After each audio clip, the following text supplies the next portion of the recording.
అంగవైకల్యంతో బాధపడుతున్న మీ చిన్నారులకు అన్ని రకాల థెరపీలను అందిస్తూ ఆత్మవిశ్వాసం పెంపొందేలా మీ చిన్నారుల ప్రతి అవసరాన్ని సమీక్షిస్తుంది సమీక్ష స్పెషల్ స్కూల్ జ్యోతినగర్, కరీంనగర్ మరియు గోదావరికని. హాస్టల్ సౌకర్యం కలదు. అడ్మిషన్స్ కోసం మీ కొమిటెడ్ జ్యోతి శ్రీనివాస్ సమీక్ష స్పెషల్ స్కూల్.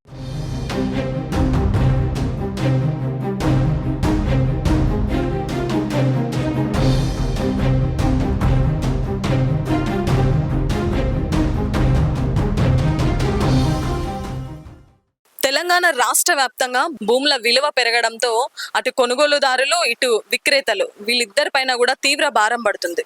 సో ఇప్పుడు ఇటు కొనుగోలుదారులు ఇటు విక్రేతలు లేక సబ్ రిజిస్టర్ కార్యాలయాలన్నీ వెలవెలబోతున్నాయి. మన ఉమ్మడి జిల్లాలో చూసుకుంటే కరీంనగర్లో దాదాపుగా భూముల ధరలు పెరగక ముందు చూసుకుంటే, మార్కెట్ విలువ పెరగక ముందు చూసుకుంటే రోజుకు 40 నుంచి 50 వరకు రిజిస్ట్రేషన్స్ అయ్యేవి. ఇప్పుడు భూముల మార్కెట్ విలువ పెరిగినప్పటి నుంచి రోజుకు 25 రిజిస్ట్రేషన్లు కావడమే గగనంగా మారింది. సో నార్మల్గానే రియల్ ఎస్టేట్ వ్యాపారం చాలా డల్గా ఉంది. దీనికి తోడు ఇప్పుడు ఒకటేసారి భూముల విలువ పెంచడంతో రిజిస్ట్రేషన్ మరింత భారమై చాలా మంది వెనకడుగు వేస్తున్న సందర్భాలు మనం చూస్తున్నాం. సో కరీంనగర్లో చూసుకుంటే చాలా డబల్ అయ్యాయి. టవర్ సర్కిల్లో చూసుకుంటే దగ్గర గజానికి 31,500 ఉన్నది, ఇప్పుడు 63,500 అంటే డబల్. అదేవిధంగా ప్రకాష్గంజ్ కానివ్వండి, రాజు చౌక్లో కానివ్వండి, ఇదన్నిట్లో కూడా భూముల మార్కెట్ విలువ డబల్ అయింది. సో దీంతో పాటు రిజిస్ట్రేషన్ చేయించుకోవాలనుకునే వాళ్ళకి ఆ రిజిస్ట్రేషన్ ఫీజు, స్టాంప్ డ్యూటీ, అదేవిధంగా ట్రాన్స్ఫర్ ఫీజు ఇవన్నీ కూడా అదనంగా ఎక్కువ పడుతున్నాయి. దీనివల్ల అటు కొనుగోలుదారునికి ఇటు విక్రేతలకు ఇద్దరిపైన కూడా అదనపు భారం పడతా ఉంది. సో చాలా మటుకు రిజిస్ట్రేషన్స్ తగ్గిపోయాయి. సో ఆల్రెడీ భూముల ధరలు పెరుగుతున్నాయని తెలిసేసరికి షార్ట్ పీరియడ్లోనే చాలా మంది రిజిస్ట్రేషన్ చేయించుకోవడం జరిగింది త్వరగా.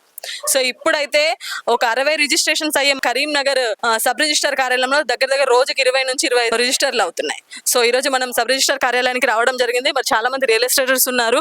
సో అడుగుదాం, వాళ్ళ మాటల్లో కూడా విందాం ఎలా ఉంది ఏంటి అనే విషయాలు. సో ప్రస్తుతం మనతో ఒక రిజిస్టర్కి వచ్చిన ఒకసారి ఉన్నాయి. సార్ మీ పేరు?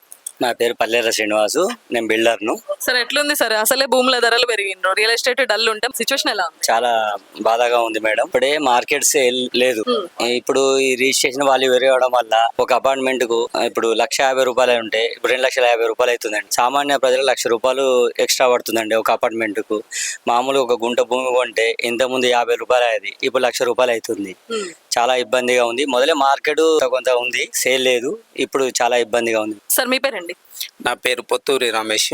రమేష్ గారు ఎట్లుంది ఇక్కడ రిజిస్ట్రేషన్ ఏముందంటే వాస్తవానికి రైతుల దగ్గర అంటే కరీంనగర్ మున్సిపాలిటీలో కలవడం, చుట్టుపక్కల గ్రామాలు కూడా మున్సిపాలిటీలో కలవడం, ఈ భూములకు రేట్లు పెరగడం వల్ల నిజంగా రైతులు ఇప్పటి వరకు కూడా పురాతనం నుండి ఇప్పటి వరకు కూడా రిజిస్ట్రేషన్ చేసుకోకుండా ఎన్నో భూములు ఉన్నాయి. ఇళ్ల స్థలాలు అయితే వ్యవసాయ భూములు అయితే, కానీ రిజిస్ట్రేషన్ ధరలు పెరగడం వల్ల చాలా ఇబ్బందులు అవుతున్నాయి. మాకు కూడా చాలా కష్టంగా ఉంది. ఎవరైనా ముందుకు రావాలన్నా కానీ ఏమవుతాయి, అది ఎటుపోతే నాదే భూమి అనే లోపల వేరే వాళ్ళు కబ్జా చేసే పరిస్థితులు ఏర్పడుతున్నాయి. దయచేసి ప్రభుత్వం దీని మీద తక్షణమే మీ ద్వారా చర్య తీసుకోవాలని మేము కోరుకుంటున్నాం. చూస్తున్నారు కదా, ఈ భూముల మార్కెట్ విలువ పెరగడం వల్ల అటు కొనుగోలుదారులకు కానీ ఇటు విక్రేతలకు కానీ వాళ్ళకి చాలా అదనపు భారం పడతా ఉంది.